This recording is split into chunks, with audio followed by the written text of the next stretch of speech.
오늘 하나님께서 우리에게 주시는 말씀은 갈라디아서 3장 26절에서 4장 7절까지 말씀입니다. 저와 여러분이 교독해서 읽도록 하겠습니다. 너희가 다 믿음으로 말미암아 그리스도 예수 안에서 하나님의 아들이 되었으니 누구든지 그리스도와 합하기 위하여 세례를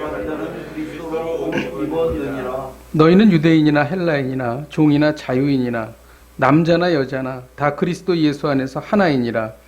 내가 그리스도의 것이면 곧 아브라함의 자손이요 약속대로 유업을 이을 자니라. 내가 또 말하노니 유업을 이을 자가 모든 것의 주인이나 어렸을 동안에는 종과 다름이 없어서 까지는 후견인과 청지기 아래에 있나니 이와 같이 우리도 어렸을 때에 이 세상의 초등 학문 아래에 있어서 종노릇 하였더니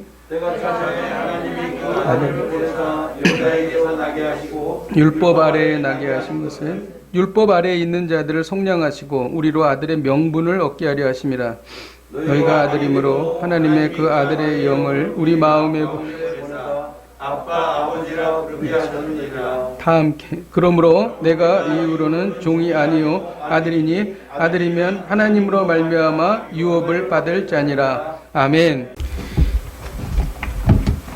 우리가 대한민국을 위해서 같이 기도하십시다. 오늘 기도할 때에 대한민국의 어린이들을 위해서 기도하십시다. 어린이들이 몸과 마음이 건강하게 자라가게 하여 주시고 무엇보다도 우리 어린이들의 미래를 열어 주옵소서. 또 어린아이들이 하나님을 만나게 하여 주시옵소서. 우리 대한민국의 어린이들을 위해서 우리 한 목소리로 기도하시겠습니다. 하나님 아버지, 너무나 안타까운 일들이 많이 있습니다. 아동학대로 인하여 어린아이들이 하나님 아버지 죽어가는 모습들을 우리가 봅니다.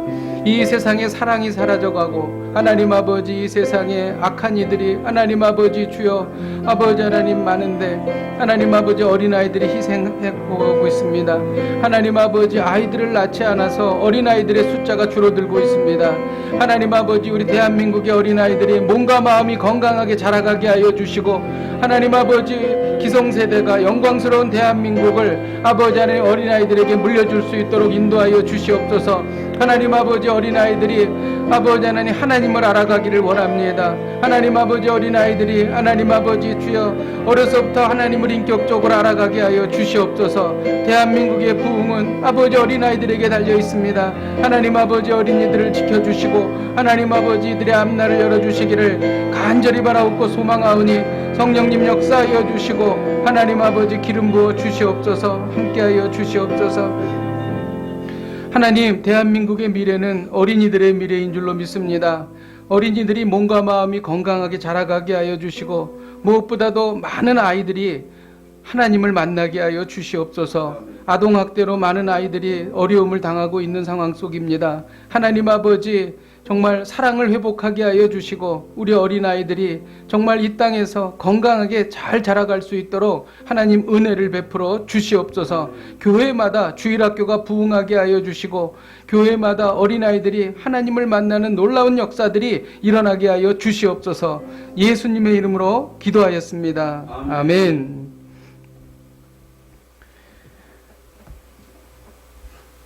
바울은 율법이 아닌 믿음으로 의롭게 된다고 말했습니다. 그런데 율법을 왜 주셨을까요?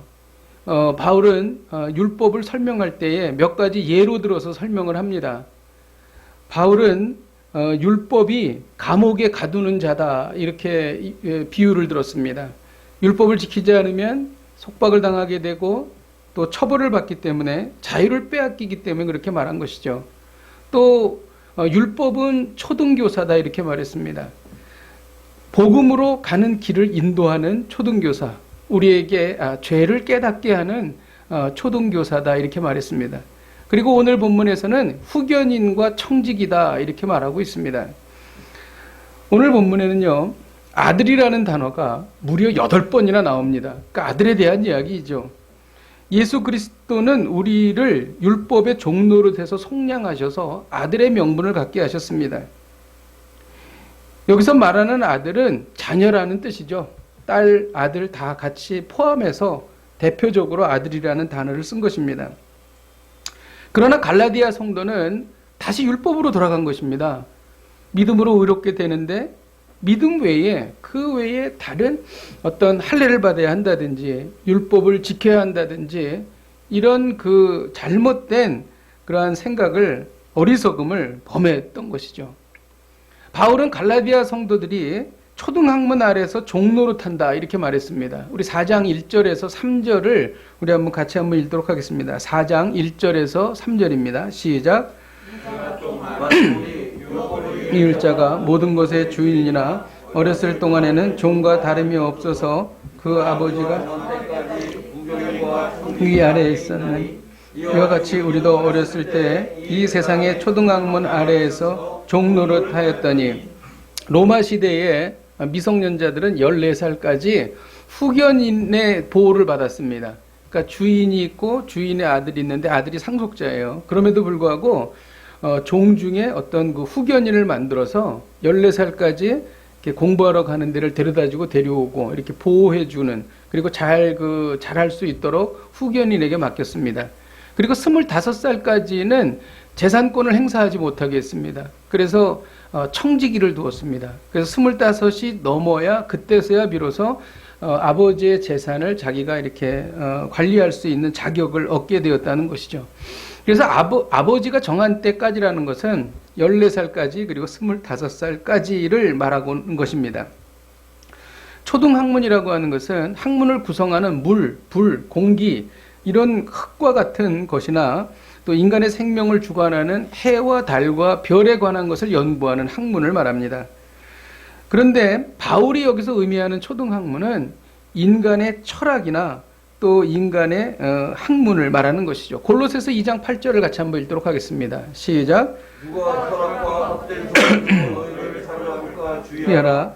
이것은 사람의 전통과 세상의 초등학문을 따르며 그리스도를 따름이 아니니라. 하나님의 지혜로 복음을 깨달은 사람은 세상의 학문, 그러니까 세상 사람들이 생각하는 아주 고귀하고 아주 지고한 학문이라고 생각하는 철학을 초등학문으로 여기게 됩니다. 왜냐하면 하나님의 복음이 너무나 월등하고 우월하고 강력하기 때문에 그런 학문들은 사실 구원으로 인도하지 못하죠. 그렇기 때문에 그것은 그냥 저급한 학문이다 이렇게 생각한다는 것이죠. 그래서 바울도 자기가 그 가말리엘 문화에서 배웠던 아주 말하자면 학벌이 있던, 지금으로 말하면 학벌이 있던 사람이었음에도 불구하고 자기가 가진 것을 다 배설물로 여겼다 이렇게 말한 것입니다. 왜? 복음을 알았기 때문에 그런 것입니다. 그리고 갈라디아 교회는 이방인과 유대인들이 같이 신앙생활을 했습니다. 그래서 이방인들은 전에 자기들이 따랐던 우상숭배를 초등학문이라고 말한 것이고, 또 유대인에게 있어서는 율법주의, 율법을 지켜야 의롭게 된다라고 생각했던 잘못된 생각들을 초등학문이라고 말했던 것입니다. 이런 초등학문이 지금도 많은 사람들을 유혹하고 있습니다. 기독교 계통의 방송국에서도 아주 유명한 분들이 나와가지고 이야기를 하는데 처음에 들어보면 아주 그럴듯합니다. 그리고 많이 책을 읽은 것 같고 지적으로, 그리고 사람들의 마음을 움직이는 것 같은데 가만히 들어보면 복음이 아니에요. 세상적인 이야기를 하고 있습니다. 정말 많은 사람들이 듣고 있습니다. 정말 두렵습니다. 그러한 사람들이 과연 하나님 앞에서 어떠한 그 심판을 받을지 정말 두렵습니다. 많은 사람들을 복음에서 비껴서 다른 곳으로 가게 하는 거예요. 세상 철학이나 초등학문으로 가게 한다는 것이죠. 믿는 우리는 이를 각별히 조심해야 할 것입니다. 많은 사람이 클릭한다고 같이 들어서 그것을 거기에 현혹되지 말고 그것이 정말 복음인가, 그것이 정말 영생을 말하고 있는가를 우리는 잘 따져야 할 것입니다. 믿음에서 벗어나 행위와 철학을 따르는 것은 마치 대학원을 졸업한 사람이 다시 알파벳을 기억 니은을 배우려고 유치원에 들어가는 것과 마찬가지예요. 이런 일들을 지금 이 세상에서 끊임없이 지금 사람들이 잘못 생각하고 이렇게 행하고 있다는 것입니다. 바울은 때가 찾아 하나님께서 그 아들을 보냈다라고 말하고 있습니다. 4장 4절에서 5절을 같이 한번 읽겠습니다. 시작. 때가 참에 하나님이 그 아들을 보내사 임하게 하시고 율법 아래 나게 하신 것은 율법 아래 있는 자들을 속량하시고 아들의 명분을 얻게 하려 하심이라. 하나님께서 정하신 때가 되자 하나님의 아들을 보내셨습니다. 그런데 여자에게 나게 하셨다고 말씀하십니다. 여자에게 나게 하셨다는 것은 인간과 똑같은 방법으로 태어났다라는 것을 말하는 것입니다. 하나님의 아들이었지만 평범한 아들로 태어난 것을 말합니다. 근데 율법 아래 또 나게 하셨다라고 말합니다. 하나님의 아들은 율법을 지킬 필요가 없죠. 율법을 만드신 분이시니까. 그럼에도 불구하고 율법 아래로 들어오셔서 율법을 지키도록 하셨습니다. 입장이 그렇게 된 것이죠. 왜 그랬습니까? 율법을 완벽하게 지키기 위함입니다. 율법을 지켜서 율법을 완성하시기 위함이십니다. 그래서 예수님이 율법을 완성하셨기 때문에 우리가 예수님 안으로 들어가면 율법으로 하여금 우리가 제약을 받거나 율법으로 인해서 우리가 처벌을 받지 않게 된다는 것이죠. 왜? 예수님이 대신 그것을 이루어 주셨기 때문입니다. 그래서 율법 아래 들어가신 것입니다. 예수님은 아들로 오셨는데 그 이유는 뭐냐면 우리로 하여금 아들의 명분을 얻게 하려 하심인 것입니다. 이것은 굉장히 중요한 관점입니다. 회사에 사장님의 아들이 직장을 다녀요. 그런데 아들이 아닌 직원들이 많죠. 같은 직원이지만 아들인 직원과 아들이 아닌 직원은 완전히 다르죠. 마찬가지로 하나님께서 영원한 나라를 우리에게 주실 때에 우리의 신분이 아들의 신분이 되었다는 거예요. 그래서 하나님의 아들을 이 땅에 보내주셨다는 것입니다. 보통 우리가 예수 그리스도를 믿어서 구원받았다라는 생각을 할 때에 예수 그리스도의 십자가가 나의 죄를 속량한 것에만 그치는 분들이 있습니다. 이것은 반만 아는 것입니다.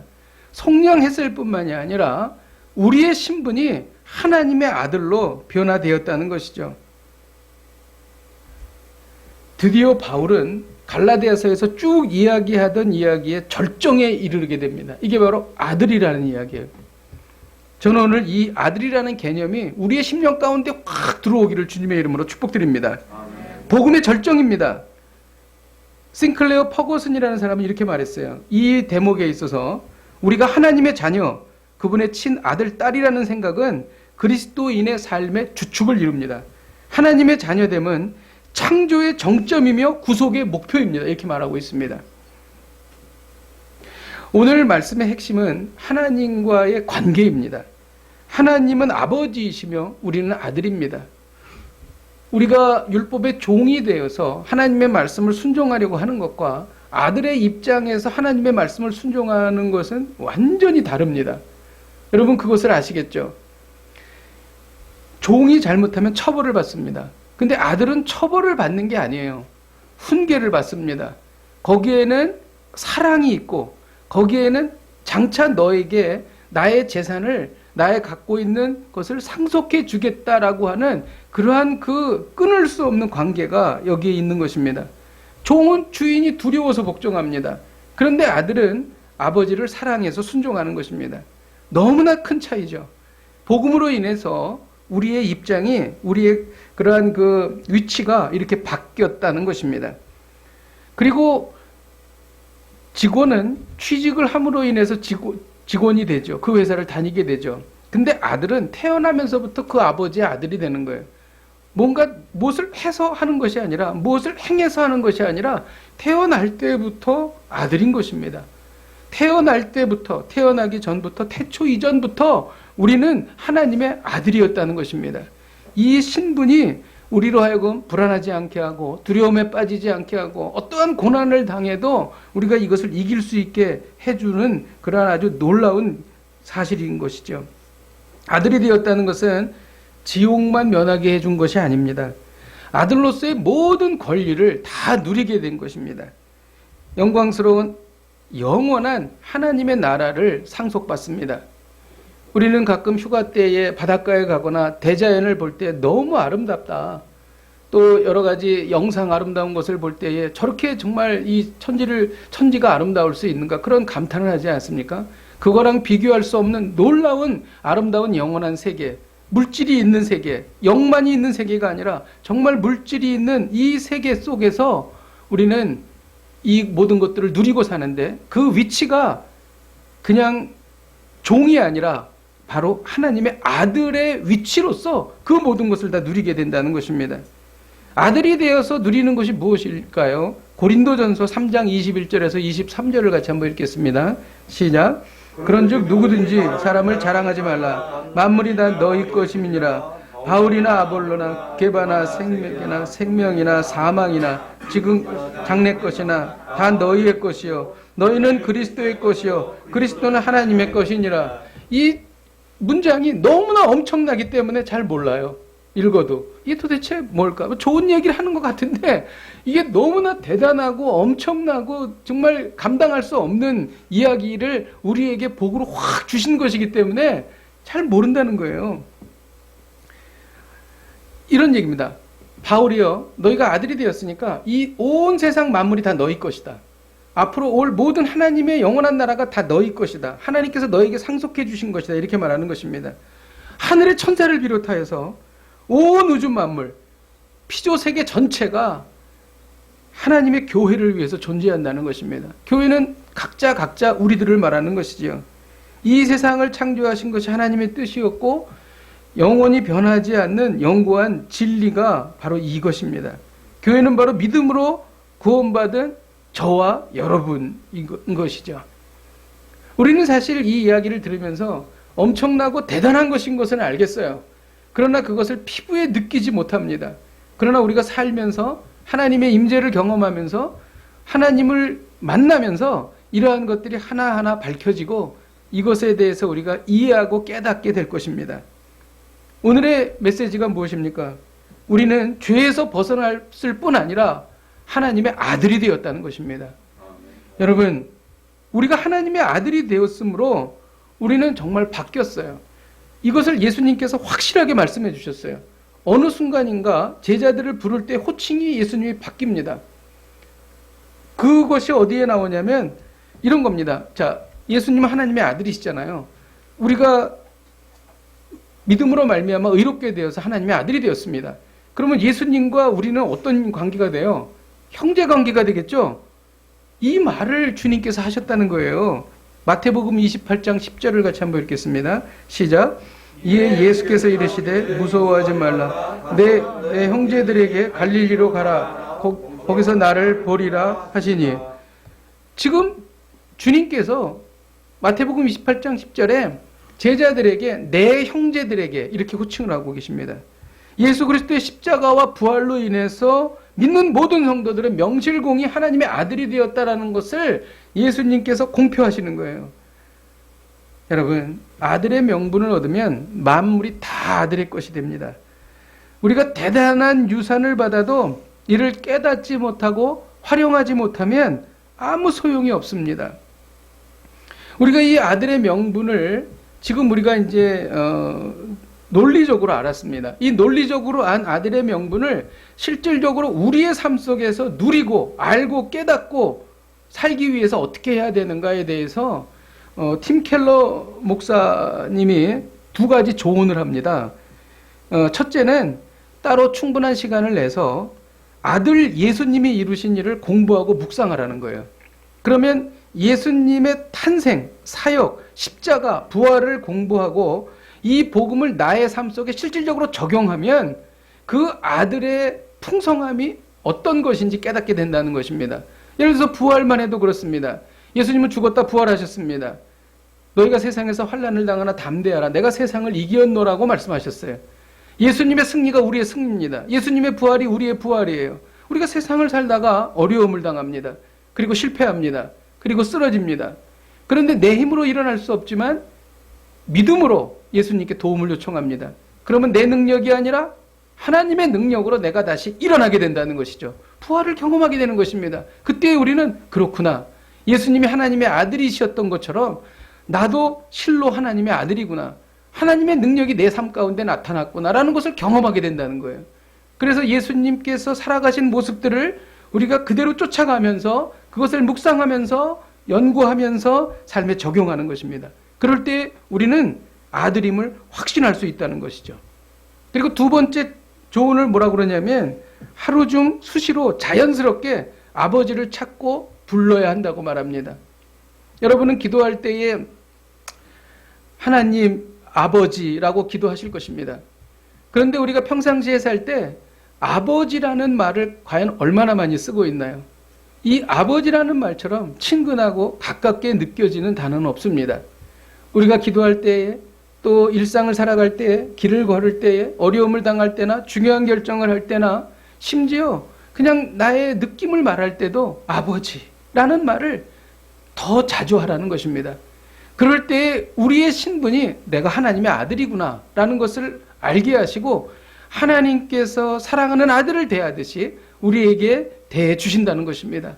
이런 일이 반복되고 반복될 때에, 그래, 나는 정말 하나님의 아들이야. 내가 아들로서 이 세상에 이런 것들을 누리고 살고 있어. 하나님께서 나의 아버지이신데 내가 무엇이 두렵겠는가?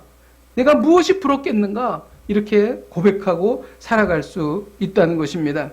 그러면 우리의 삶에 기쁨과 소망이 넘치는 것입니다. 어떤 일에도 좌절하지 않고 굳세게 살게 된다는 것이죠. 이제 하나님께서는 우리가 아들임을 알고 이 아들의 삶을 누릴 수 있도록 하나님께서 아들의 영을 보내주십니다. 우리 6절을 같이 한번 읽도록 하겠습니다. 6절 시작. 너희가 아들이므로 하나님이 그 아들의 영을 우리 마음 가운데 보내사 아빠 아버지라 부르게 하셨느니라. 아들의 영은 예수 그리스도께서 보내신 성령님이십니다. 아들의 영은 아들의 삶을 체험하게 하십니다. 아들의 목적은 아들이라는 법적 신분을 확보하는 데에 목적이 있는 것이 아니라, 거기에만 목적이 있는 것이 아니라, 우리가 실제로 아들로서 이 세상을 힘차게 당당하게 살아갈 수 있는 것을 경험하게 한다는 것입니다. 그래서 존 스타트는 이렇게 말했어요. 하나님은 우리가 아들됨의 지위를 얻도록 자신의 아들을 보내셨다. 그리고 우리가 그것을 체험하도록 자신의 성령을 보내셨다. 똑같은 이야기입니다. 성령께서 우리 안에 계시기 때문에 우리가 하나님의 아들인 것을 압니다. 그리고 우리가 하나님 아버지, 아빠 아버지 이렇게 우리가 부른다는 것이죠. 왜? 우리 안에 성령께서 계시기 때문에. 성령님이 계심으로 우리는 아들의 삶을 체험할 수 있습니다. 저는 이번 한 주를 사시면서 성령님의 인도하심으로 아들의 삶을 체험하시기를 주님의 이름으로 축복드립니다. 아들의 영은 놀라운 일을 행하십니다. 아들의 영은 우리를 부활시킵니다. 이건 너무나 중요한 것입니다.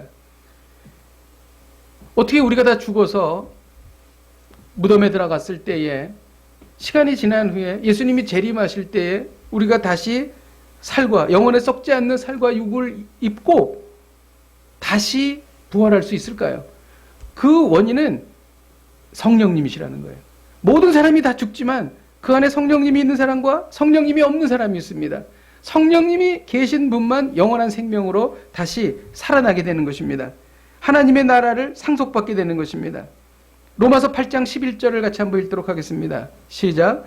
예수를 죽은 자 가운데서 살리신 이의 영이 너희 안에 거하시면 그리스도 예수를 죽은 자 가운데서 살리신 이가 너희 안에 거하시는 그의 영으로 말미암아 너희 죽을 몸도 살리시리라. 아멘. 자석이 있습니다. 자석을 밑에 이제 뭐 지우개도 있고 철도 있고 못도 있고 다 있습니다. 그런데 이 자석을 갖다 대면은 철 성분만 가진 것만 다 붙어요.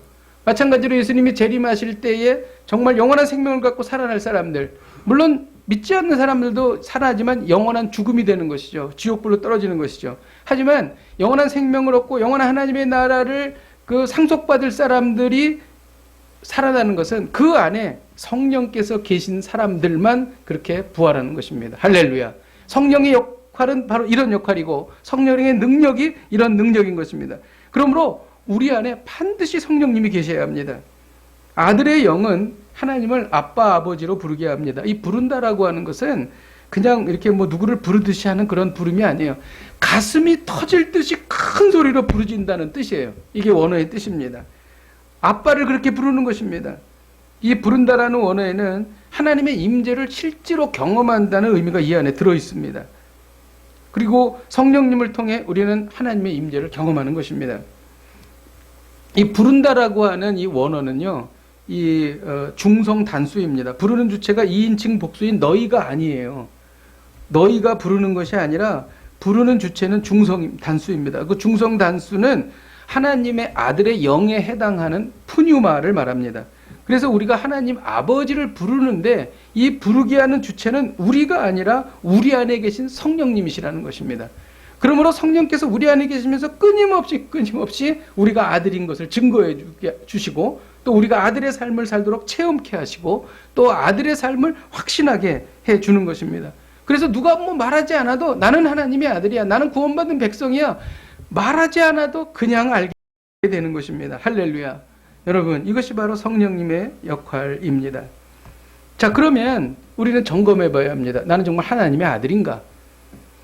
바울은 하나님의 아들이 어떤 사람인지를 오늘 본문에서 말하고 있어요. 여기에 보면은 27절 후반절에 보면 그리스도로 옷 입었다는 말씀이 있습니다. 그리스도로 옷 입은 사람, 이 사람이 바로 하나님의 아들인 것입니다. 이 그리스도로 옷 입은 사람은 누구를 말하는가? 그리스도로 옷 입은 사람은요, 기본적인 정체성이 그리스도 안에 있는 사람입니다. 그리고 우리가 옷차림은 남들에게 우리가 어떤 사람인지를 보여주지 않습니까? 군인은 군복을 입고 경찰은 제복을 입잖아요. 그리스도인은 그리스도로 옷을 입는다는 것입니다. 그리고 그리스도로 옷 입는다는 것은 가까운 사이라는 거예요. 옷은 가장 우리 몸에 붙어 있지 않습니까? 어떤 소지품보다도 몸에 가까이 있습니다. 그리고 우리는 매 순간 옷의 보호를 받습니다. 그리고 그리스도로 옷 입는다는 것은 항상 그분을 신뢰하고 의지한다는 것이죠. 그리고 그리스도로 옷 입는다는 것은 그리스도를 본받는다는 것입니다.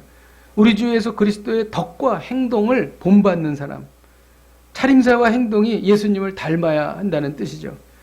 그래서 정말 우리가 세상을 살 때에 우리가 크리스찬이라고 말하지 않아도 주변에서 같이 지내는 분들이 혹시 교회 다니지 않으세요? 이런 질문을 받을 수 있어야 합니다. 그리스도로 옷 입는다는 것은 하나님께서 우리를 받아주셨다는 것입니다. 아담과 하와가 죄를 짓고 에덴 동산에서 쫓겨났습니다. 쫓겨날 때에 하나님께서는 가죽옷을 지어 입히셨습니다. 이 가죽옷은 내가 너를 구원하겠다는 뜻이에요. 예수 그리스도의 보혈을 말하는 것입니다. 종물이 죽어야 가죽옷이 나오는데 죽으려면 피를 내야 돼요. 피는 예수 그리스도의 피를 상징하는 것이고 내가 너희를 예수 그리스도의 피로 구원할 것이다. 그래서 너희가 죄 짓고 쫓겨나지만 내가 너희를 받아주었다라는 뜻입니다. 그게 바로 가죽옷입니다. 그래서 그리스도로 옷 입는다는 것은 하나님께서 우리를 받아주셨다는 것입니다. 그리고 하나님의 아들의 특징에 대해서 또 말하고 있는데 갈라디아서 3장 28절에 보면 다 그리스도 예수 안에서 하나이니라 이렇게 말하고 있습니다. 그리스도 예수 안에 있는 사람, 이 사람이 바로 하나님의 아들입니다. 그리스도 예수 안에 있는 사람은요, 말씀 안에 있는 사람입니다. 말씀이 말씀하시는 대로 움직입니다. 말씀이 금하시는 대로 하지 않습니다. 말씀은 삶의 지평이며 이정표입니다. 그리고 말씀을 사모하고 말씀을 사랑합니다. 물론 말씀을 제대로 지킬 수 없을 때도 있어요. 하지만 안에 계신 성령께서 역사하셔서 다시 그 말씀으로 회개하고 돌아오게 합니다. 이게 바로 그리스도 예수 안에 있는 사람이죠. 그리고 29절에는요.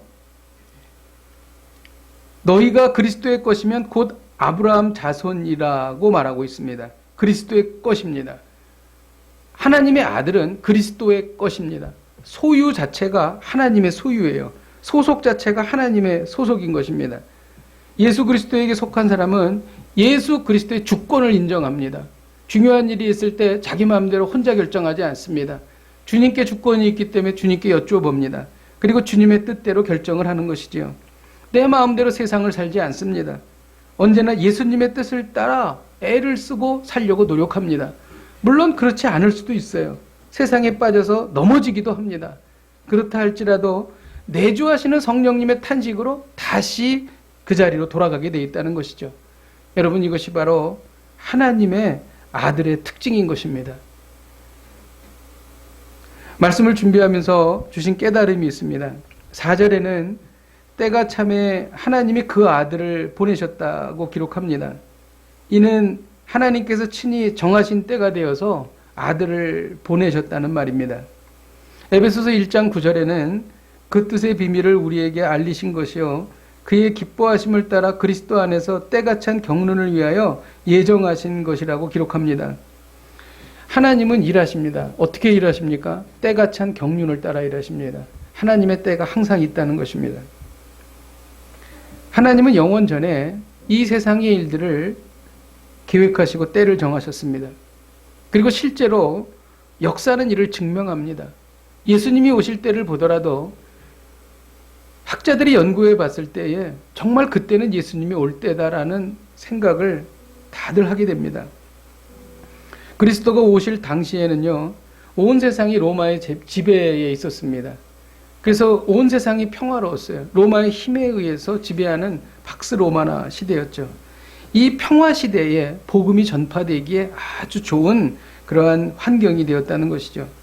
그리고 로마 시대에는 로마가 그들이 전쟁을 하기 위해서 도로망을 잘 구축했습니다. 이 도로망을 따라서 복음이 정말 신속하게 빠르게 전해질 수 있었어요. 가장 좋은 때였습니다. 그리고 그 당시에 그 로마를 주변에 있던 세계가 헬라어를 쓰고 있었습니다.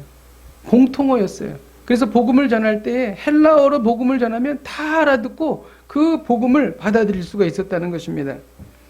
하나님께서는 먼저 이런 최적의 환경을 먼저 만드시고 하나님의 때가 되자 인류의 구원자 예수 그리스도를 보내신 것입니다.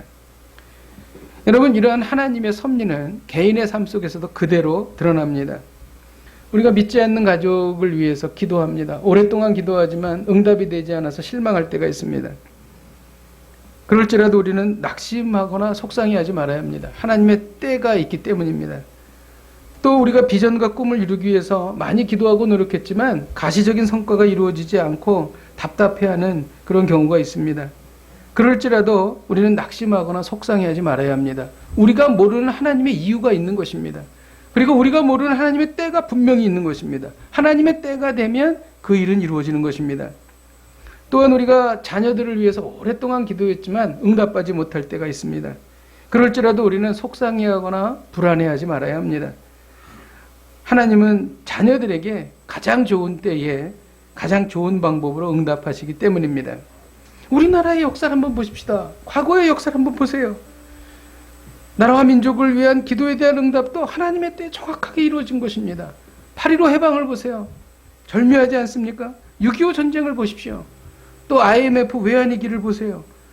이런 일들을 통해서 정말 하나님께서 우리 이 민족을 위한 하나님의 때에 하나님께서 응답하셨다는 것을 그 누구도 부인할 수가 없는 것입니다. 하나님의 역사는 내가 원하는 때에 이루어지는 것이 아니라 하나님의 때에 이루어주십니다. 우리가 기도하면 하나님의 마음을 알려주십니다. 우리가 기도하면 하나님의 때에 정확하게 응답하신다는 것이죠. 저는 이 때를 믿습니다. 우리가 우리의 때와 하나님의 때의 간극을 뭘로 메꿔야 될까요? 믿음으로 메꿔야 합니다. 소망으로 메꿔야 합니다. 그리고 하나님을 사랑하는 사랑으로 메꿔야 하는 것이죠. 기억하십시오. 하나님은 하나님의 때에 반드시 응답하십니다.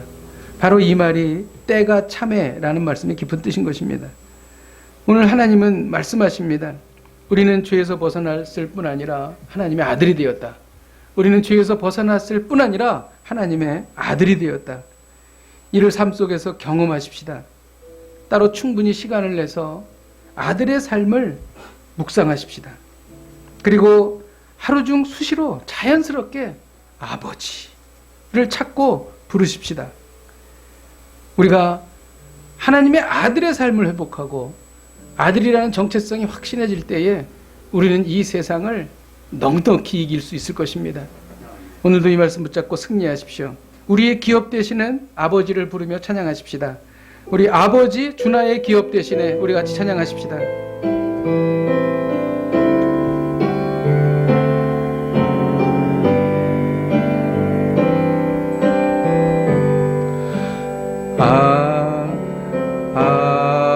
아버지 주나의 기업 대신에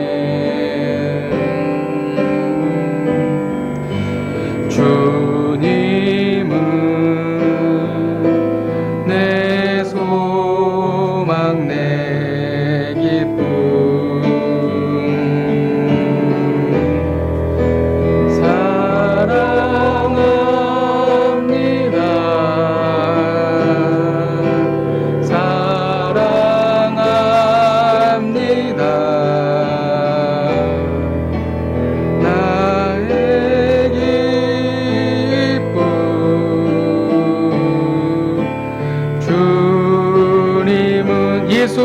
삶의 보배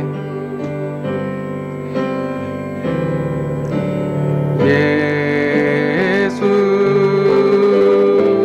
내 삶의 보배 대신에 주님은 온유하고 순결해 주님은 온유하고 순결해 사랑합니다. 사랑합니다.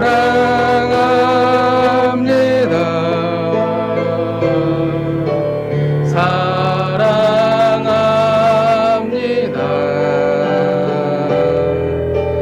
나의 기쁨 주님을 이 시간 우리가 합심으로 기도하십시다. 우리에게 죄사함을 주시고 아들의 명분을 주시며 감사를 드리십시다. 온 우주 만물을 아들인 우리를 위하여 주셨음을 찬양하십시다. 이 놀라운 아들됨을 날마다 체험하고 감격하게 하소서. 이를 위해 따로 충분히 시간을 내서 예수님이 이루신 일을 묵상하겠습니다. 하루 중 수시로 자연스럽게 더 친근하게 우리 아버지를 부르겠습니다. 우리 함께 통성으로 기도하시겠습니다. 하나님 아버지, 우리에게 죄사함을 주시고 자녀의 명분을 주시며 감사를 드립니다. 온 우주 만물을 자녀인 우리를 위하여 주셨음을 찬양합니다. 하나님 아버지, 주님 앞에 기도하며 나아갑니다. 하나님 아버지, 우리가 무엇이 부족하겠습니까? 하나님 아버지, 우리가 무엇을 하나님 아버지 아쉬워하겠습니까?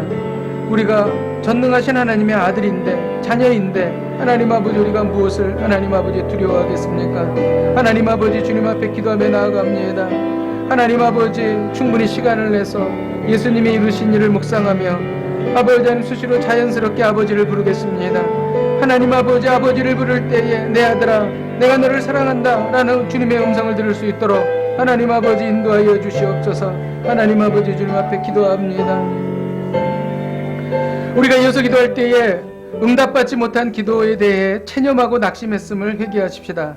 하나님의 때에 정확하게 응답하여 주옵소서. 응답이 되지 않는 것도 응답인 줄로 알게 하옵소서. 불신자의 구원, 비전과 꿈, 자녀의 미래, 나라와 민족에 대한 우리의 기도를 하나님의 때에 응답하여 주옵소서. 이를 기다릴 마음의 여유와 인내와 믿음을 허락하여 주옵소서. 우리 함께 통성으로 기도하시겠습니다. 하나님 아버지, 우리의 간절한 기도 제목이 있습니다. 그러나 하나님 아버지, 이것이 이루어지지 않을 때에 하나님 아버지, 우리가 마음이 상심하고 하나님 아버지 불평합니다. 하나님 아버지, 이를 회개합니다. 하나님 아버지, 주님께서는 아버지 하나님 가장 중요한 때에, 가장 하나님의 때에 응답하시는 줄로 믿습니다. 하나님 아버지, 주여, 우리가 아버지 하나님 실족하지 아니하고 실망하지 아니하고 신실하신 하나님을 바라보며 나아가기를 원합니다. 하나님 아버지, 하나님의 그 때를 기다릴 마음의 인내와 여유와 믿음을 우리에게 허락하여 주시옵소서. 하나님 아버지, 주님 앞에 기도하며 나아가오니 성령님 역사하여 주시고 하나님 아버지 은혜 베풀어 주시고 하나님 아버지 함께하여 주시옵소서. 인도하여 주시옵소서. 하나님 아버지, 우리가 아들됨에 자존감을 갖습니다. 우리가 아들이라는 정체감으로 인하여 하나님 아버지, 우리가 살아갑니다. 하나님, 온 우주 만물을, 그리고 다가올 하나님의 영원한 나라를 아들의 신분으로 우리를 살게 하십니다. 하나님 아버지, 우리는 부족한 것이 없습니다. 하나님, 우리에게 이러한 놀라운 은혜를 베풀어 주신 하나님께 감사를 드립니다. 하나님 아버지, 우리가 더 아버지와 가까워지기를 원합니다. 하나님, 우리가 더 자주 아버지를 부르기를 원합니다. 우리가 아버지를 부를 때에 아들아 내가 듣고 있다. 아들아 내가 너를 사랑한다. 아들아 내가 너를 돕고 있다. 주님의 음성을 듣게 하여 주시옵소서. 하나님 아버지, 이 놀라운 삶을 살게 하여 주시옵소서. 예수님의 이름으로 기도하였습니다. 아멘.